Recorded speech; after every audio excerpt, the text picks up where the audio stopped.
आप देख रहे हैं मिल्लत 24 न्यूज़, यही सच है। अस्सलाम वालेकुम रहमतुल्लाहि व बरकातहू। महाराष्ट्र में आए दिन जिस तरीक़े से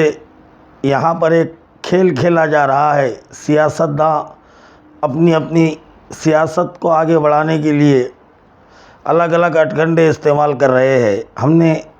देखा कि महाराष्ट्र सरकार ने एक अहमियत देने का प्रस्ताव रखा और उस जीओ को पास किया, तो उद्धव ठाकरे, राज ठाकरे ये सब ने इसका विरोध किया, हिंदी का विरोध किया। और जिस कदर रोड पर उतर आए और 5 जुलाई को हम ये भी सुन रहे हैं कि 5 जुलाई को राज ठाकरे और उद्धव ठाकरे एक साथ एक मंच पर हिंदी के विरोध में आने वाले हैं। मैं पूछना चाहता हूँ कि मुसलमानों ने जिस तरीके से महाविकास आघाड़ी और उद्धव ठाकरे की यूबीटी उद्धव ठाकरे की सेना को महाराष्ट्र की विधानसभा और लोकसभा में वोट दिया, तो उस वक्त उन उलमाओं से भी मैं पूछना चाहता हूँ कि हमने जिस तरीके से उलमाओं के कहने के ऊपर, उलमाओं के फतवे के ऊपर लब्बैक कह के उद्धव सेना के उम्मीदवारों को वोट दिया। मैंने हमारे शहर परभनी में भी देखा कि हिंदी के लिए किस कदर वहाँ के उद्धव ठाकरे के लोग सामने आए। तो मेरा सवाल है उद्धव ठाकरे के शिवसेना से, उद्धव ठाकरे से और उन उलमाओं से कि उद्धव ठाकरे को अगर महाराष्ट्र के अंदर जो जीत, आज उद्धव ठाकरे को जो विधायक, जो एमपी जो जीत कर आए हैं उद्धव ठाकरे के, ये मुसलमानों के साथ के बिना ये मुमकिन नहीं था। उलमाओं के कहने पर मुसलमानों ने उद्धव ठाकरे का साथ दिया। लेकिन आज जिस तरीके से हिंदी का विरोध करते हुए उद्धव ठाकरे के कार्यकर्ताओं को और उद्धव ठाकरे को देखा जा रहा है, तो मैं पूछना चाहता हूँ उद्धव ठाकरे से, जब तुम्हें अपने आप को सेकुलर कहते थे और सेकुलर की छवि आपने अपने सामने रखी, तो बकरीद के मौके पर जो हमारे कुर्बानी के ऊपर जो पाबंदी लगाई गई है, तो उस वक्त आपके कार्यकर्ता और आप रोड पर क्यों नहीं उतर आए? जिस तरीके से हिंदी के मसले पर आप जिस तरीके से रोड पर उतर रहे हैं, और चंद ही दिनों में मैं ये भी कहना चाहता हूँ कि अगर आज जिस तरीके से उद्धव ठाकरे और राज ठाकरे हिंदी का विरोध कर रहे हैं और मराठी भाषा का कर रहे हैं, तो मैं और एक बात वाज़े करना चाहता हूँ, अगर राज ठाकरे उद्धव ठाकरे एक होते हैं और महाराष्ट्र में उद्धव ठाकरे फिर से अपनी गवर्नमेंट बनाता है, तो क्या फिर मुसलमानों को भी ये मराठी बोलने पर ही मजबूर करेंगे? जिस तरीके से आज कहा जा रहा है, हिंदी का विरोध किया जा रहा है, भाई हिंदी राष्ट्रीय भाषा है, इसका विरोध करना संविधान का विरोध करे जैसा है। लेकिन फिर भी उद्धव अपनी सियासत को चमकाने के लिए और राज ठाकरे को साथ लेकर हिंदी का विरोध कर रहे हैं। आने वाले महानगर पालिका के इलेक्शन के लिए मैं ख़ासकर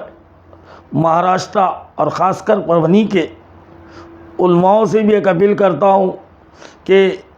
और उन पार्टियों से भी अपील करता हूँ कि ये महानगर पालिका का जो इलेक्शन है, और जिस तरीके से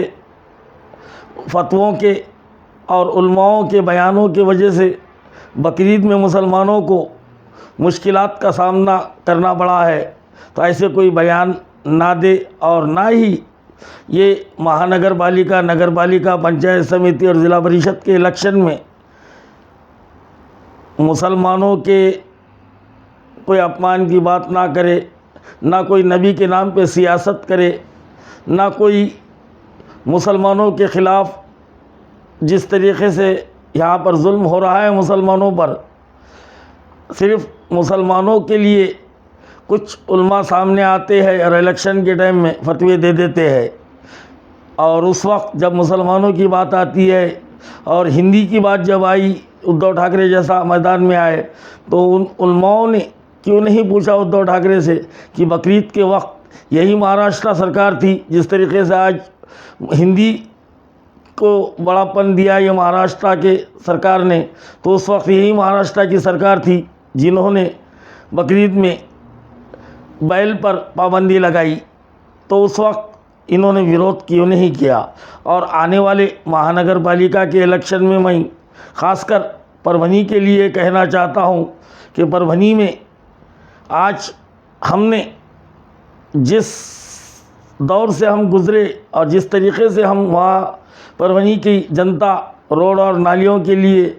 तकलीफ़ और मुसीबतों का सामना करना पड़ रहा है, महाराष्ट्र में कोई डिस्ट्रिक्ट ऐसा नहीं रहूँगा जहाँ यहाँ की रोड और नालियाँ इतने बद से बदतर हो गए।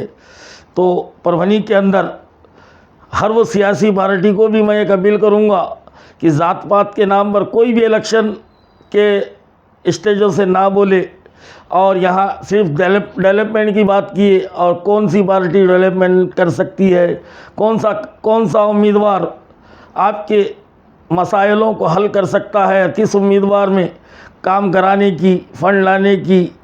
और वार्ड को नालियाँ और रोड़ा सुधारने की जिसमें सलाहियत हो, ऐसे उम्मीदवारों को महानगर पालिका में परभनी के जनता भेजे। मैं मुसलमानों से नहीं बल्कि हर वो समाज से कहना चाहता हूँ कि ज़ात पात को दूर करके नफ़रत के बीज जो बो रहे हैं इनको मुंह तोड़ जवाब दो और एकता वाली सियासत को अपनाओ और यहाँ डेवलपमेंट के लिए आने वाले महानगर पालिका में वोट करें। शुक्रिया, खुदा हाफ़िज़।